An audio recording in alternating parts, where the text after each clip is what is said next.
eigenlijk ben het al die stukjes van het project wat wij Veenwouden vooruit nemen. Dat is de herinrichting, de koolmerken, een nieuw bestemmingsplan waar we straks bouwen kunnen aan de oostkant. Maar ik het multifunctioneel centrum.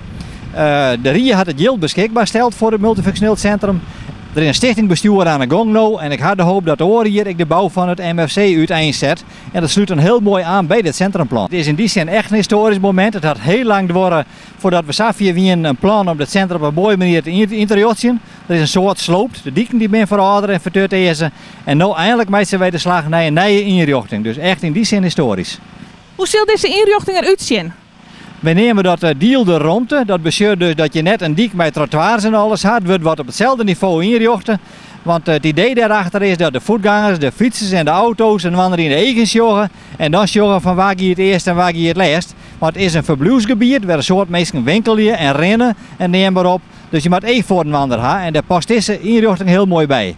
Wij vinden het heel mooi dat de gemeente Dantebreel ons hiervoor uitgenodigd heeft. Het was een MV-bestek, dat is een soort prestatiebestek. En op het gebied van duurzaamheid en planning, facering, communicatie hebben wij een plan ingediend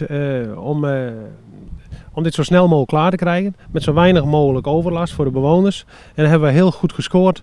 En dat was mede waarom wij hier nu aannemer zijn. De facering die, hebben we in verschillende fasen. De eerste fase dat is hier de haven. Daar beginnen we dus morgen te rioleren, dat is de bedoeling. Dus zodra we hier bezig beginnen, dan beginnen we vanaf Tongensje op een Liesestretten. Dat is er verderop, daar ben ik bezig. Zodra dit klaar is en de Liesestret is klaar, dan beginnen we hier met de kruising. De Haardstretten pakken we eruit, dan is dit in wezen weer begaanbaar voor de bewoners. Dan pakken we de Feitenslonen pakken we eruit en dan de rest van de Haardstret in principe. Dus Veenwouden is dan alle tijden bereikbaar. Dus in wezen, er wordt eigenlijk niks helemaal afsluiten dat ze nergens meer komen kunnen. Ja, het is een hele put. Hoeveel tijd zal er ook in? Nou, we hadden het mei 2015, hebben we de tijd om alles klaar te maken. Maar we hopen natuurlijk al we klaar binnen, want dat is alleen maar beter.